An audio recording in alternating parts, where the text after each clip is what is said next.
오늘 이 시대를 위기의 시대라 그럽니다. 오늘만 아니고 어제도 그랬고 10년 전, 50년 전, 100년 전에도 항상 위기의 시대입니다. 왜? 이 땅은 결코 평안함 이것이 지속되지 않습니다.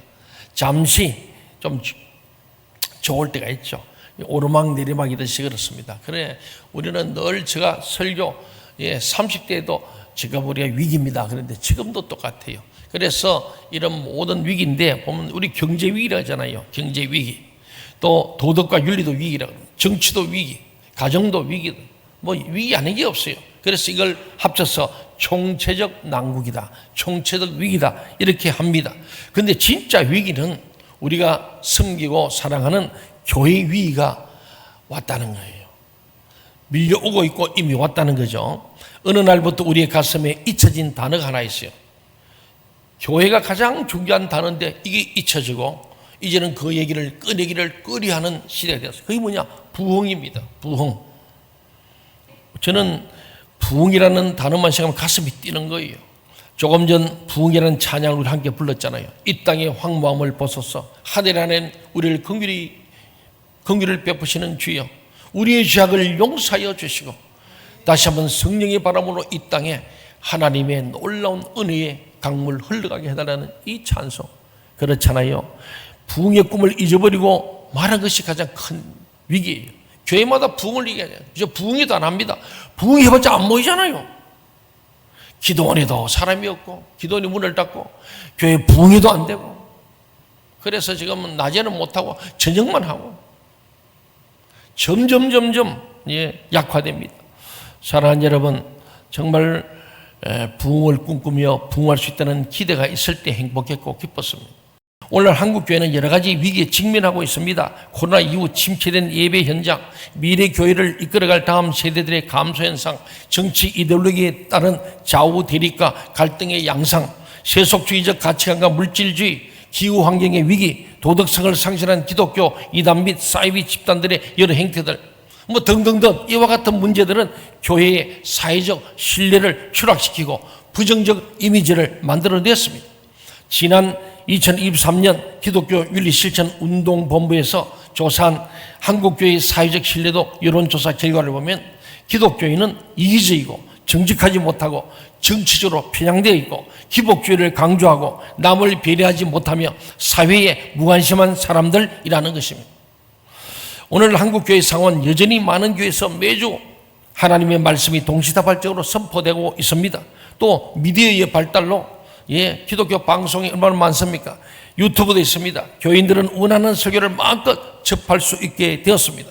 이렇게 수많은 설교가 유통되고 있음에도 기독교인의 모습은 성경에 기록된 예수 그리스도의 삶과 죽음, 선포하신 복음과는 많은 괴리, 차이를 보이고 있습니다. 이것이 문제죠. 은행일치, 신행일치가 안 되는 거예요. 저도 목회하면서 왜 우리 기독교인이, 우리 교회 성도들이 안 믿는 불신자보다 더 나은 것이 없을까?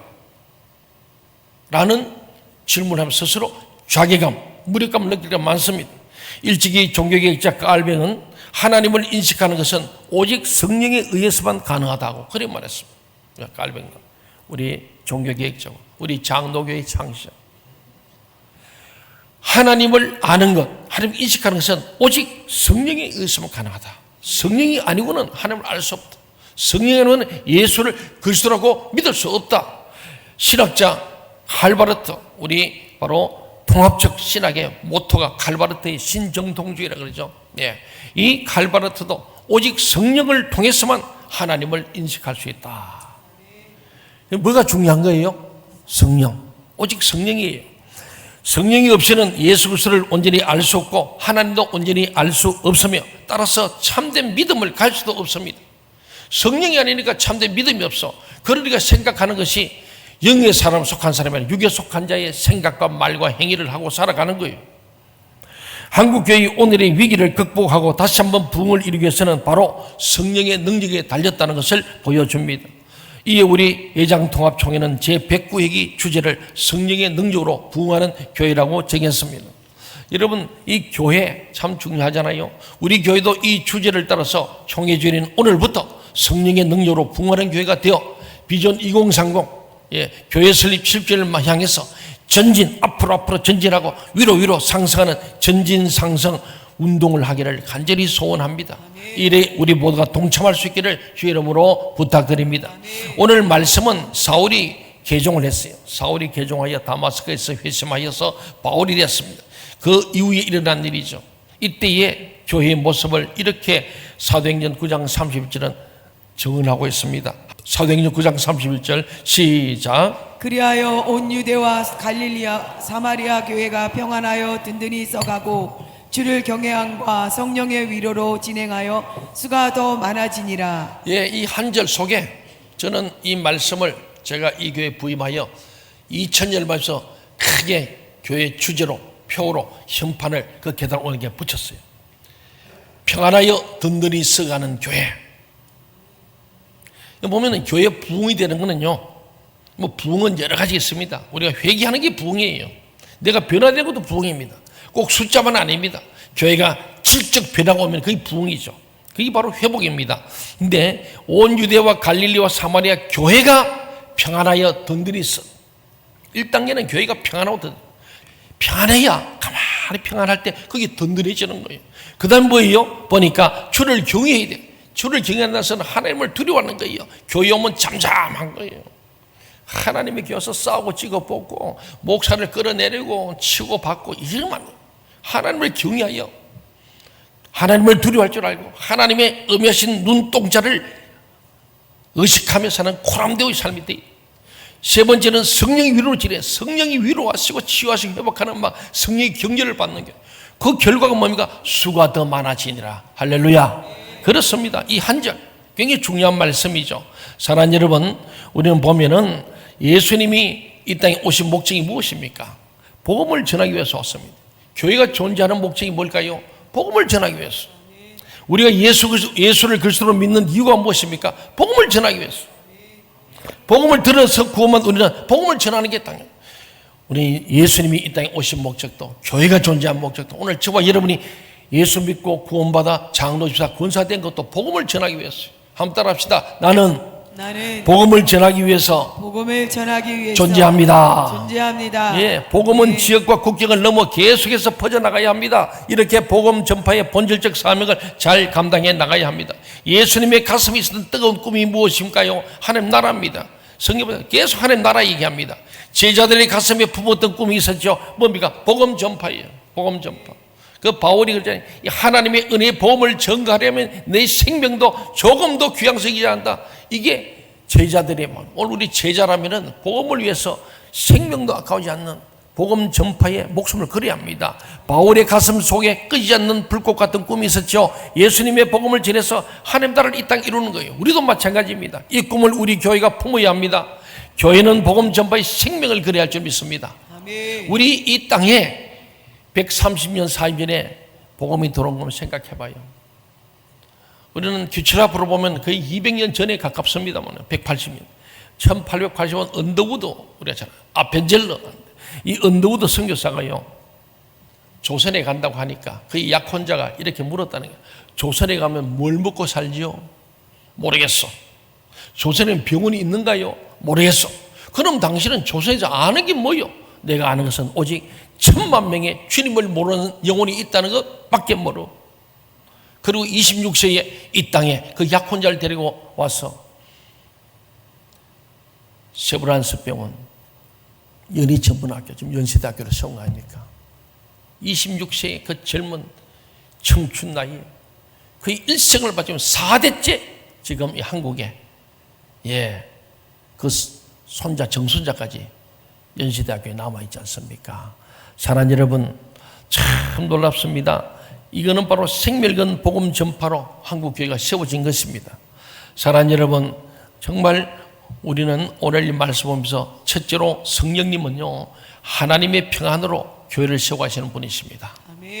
하나님의 평안으로, 샬롬, 에이레네로 교회를 세워가시는 분이에요. 초대교회는 여러 가지 혼란스러운 상황이 많았습니다. 박해가 있고 순교자가 생겼고 박해를 피해 도망갈 수밖에 없는 혼란한 상황이었습니다. 종교적으로 문화적 혼란과 함께 생명의 위험을 곳곳에서 직면하게 된 게 초대교회에서 로마에 압제하여서 엄청난 위기였습니다. 그러나 이런 상황 속에서 복음은 예루살렘과 온 유대와 사마리아와 땅까지 퍼져나간 줄로 믿습니다. 그게 사도행전 아닙니까? 복음은 역사적, 문화적, 민족적 경계를 뛰어넘어 땅끝을 향하여 퍼져나간 겁니다. 성별, 신분, 경제적 차이를 극복하고 평등을 이루게 되었습니다.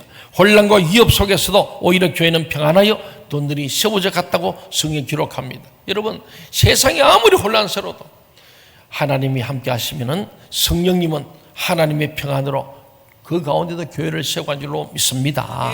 그렇습니다. 교회는 세상을 이기는 거예요. 그렇습니다. 더 나아가 여러분, 우리는 평안해야 할 줄 믿습니다. 여러분이 섬기는 생명시험동님 평안하십니까? 사람이 모여서 항상 시끄럽고 갈등이 끊이지 않습니다. 자기 주장만 하는 사람, 자기 고집과 자기 욕심을 드러내는 사람이 있는 겁니다. 시기와 질투가 늘 따라옵니다. 특히 예수 믿는 사람들이 작은 문제로, 사소한 문제로 크게 다투는 것을 종종 보게 됩니다. 우리는 내면적이고 영적인 성숙을 추구해야 합니다. 신앙의 본질을 추구해야 돼요. 본질을 추구해야 돼요. 교회는 절대로 세상의 유혹과 핍박 앞에 흔들리지 말아야 합니다. 우리 교회는 서로 상호 존중하고 소통하며 끊임없는 대화가 필요합니다. 초대교회 예루살렘과 갈릴리인들이 갈등했습니다. 유대인과 이방인들이 갈등했습니다. 율법주의가 얼마나 갈등이 심하면 선민사상도 마찬가지. 자기만 잘났다는 거죠. 이런 다툼이 일어날 수 있는 요소가 많았는데 상호 존중과 소통으로 끊임없는 대화로 베드로와 바울은 아주 적이었지만 그들이 서로 신뢰관계를 가짐으로 영적이고 내면적인 성숙을 통해서 평안하고 든든히 서가는 교회를 이루었습니다. 예수 정신으로 서로 든든한 신뢰감과 확신으로 깊이 있게 무장할 때, 지금 우리가 한 마음으로 무장할 때입니다. 그리고 두 번째는 성령님은 주님을 경외하며 순종하게 하시는 분이십니다. 주님을 경외한다는 것은 하나님을 두려워하는 겁니다. 사도행전에서 교회의 부흥이 주를 경외하는 사람들을 통해서 이루어졌음을 볼 수 있습니다. 예수님을 따른다는 것은 예수님의 부르심과 그에 대한 순종입니다. 그리고 고난과 관련이 있습니다. 예수님께서 고난을 받고 십자가의 죽으심을 통해서 하나님의 뜻을 모두 이루셨던 것처럼 제자들도 고난이 닥칠지라도 순종함으로 주님을 따르는 거예요. 순종이 제사보다 낫습니다. 우리가 뭔가 결정하자 하면 순종하며 나가면 됩니다. 그게 제사보다 낫고 뭐보다 낫고 하나님의 크신 일 앞에 우리 함께 축복의 일로 함께 순종하며 나가면 되는데 불순종과 불신앙과 교만은 결국은 패망에 오네요. 오늘 우리는 성령님은 우리 주님을 경외하며 순종하게 하시는 분임을 알고 우리 하나님의 능력, 성령의 능력을 힘입어서 주를 경외하며 주님을 두려워하고 나아갈 때 우리는 교회의 부흥을 경험하게 될 줄로 믿습니다. 세 번째는 성령님은 위로하시고 부흥케 하시는 분이십니다. 예루살렘 교회에 대한 핍박 이후 유대와 갈릴리와 사마리아 이 흩어진 교회는 주를 경외하는 가운데 주님을 두렵고 떨림으로 섬기는 가운데 보혜사 성령의 위로로 부흥을 이루게 됩니다. 오늘 에스겔 37장 하나님은 에스겔을 마른 뼈가 가득한 골짜기로 이끄셨어요. 자, 봐라, 이게 살겠느냐? 그리고는 하나님께서 뼈들이 연결되고 힘줄이 생기고 살이 돋아나게 했으며 마지막으로 사방에서 생기가 불어와서 그들 속에 들어가니까 살아나 하나님의 큰 군대 마나임이 되었습니다. 이 생기는 바로 루하 하나님의 영 성령이었습니다. 하나님의 영은 마른 뼈 같은 이스라엘을 다시 살리셔서 고국에 돌아오게 하실 것이라는 희망과 위로의 말씀을 선포하신 거예요. 초대교회가 경험했던 부흥은 성령의 인도하심과 능력에 의한 것이었습니다. 사람이 하는 게 아니었어요. 온갖 고난과 박해는 교회를 위축시키지 못했고 오히려 전 세계로 복음이 퍼져나게 됩니다. 교회는 핍박할수록 더 부흥성장했다는 사실입니다. 성령의 능력으로 인해서 초대교회가 직면했던 고난과 시련은 도리어 평안함과 든든히 세워져 감으로 바뀌어갔어요. 복음이 전해지는 곳마다 주를 경외하는 역사가 나타났습니다. 하나님은 혼란 속에서도 성령을 통한 평안을 주시고 교회를 부흥하게 하십니다. 우리는 기도를 통해 성령의 능력을 덧입을 수 있습니다. 그래서 저는 모든 목회의 첫째는 기도라는 거예요. 아드트 프레이, 열렬한 기도, 뜨거운 기도, 끊임없는 기도, 중단 없는 기도입니다. 예수님도 세례 받으시고 기도하실 때 성령이 임하셨어요. 초대교회 성도들도 다락방에서 기도를 할 때, 기도를 마치자 모두 성령의 충만함을 입었습니다. 기도할 때 성령이 임하기 때문에 저는 기도하는 거예요. 기도 안 하는 것은 기독교인이 아니다. 기도를 쉬는 건 죄다. 제가 하는 얘기가 아니고 성경이 말하는 거 아닙니까? 사랑하는 여러분, 그렇습니다. 그래서 정말 우리가 성령의 능력을 강구하며 나아간다면 한국교회에 하나님 주시는 평안이 넘치고 주님을 경외하는 역사가 일어나고 부흥의 역사를 경험하게 될 줄로 믿습니다. 우리 모두 하나님의 말씀과 기도로 거룩하여 성령 충만함으로 전도와 봉사의 삶을 사는 현장 전도제들이 다 되시길 바랍니다.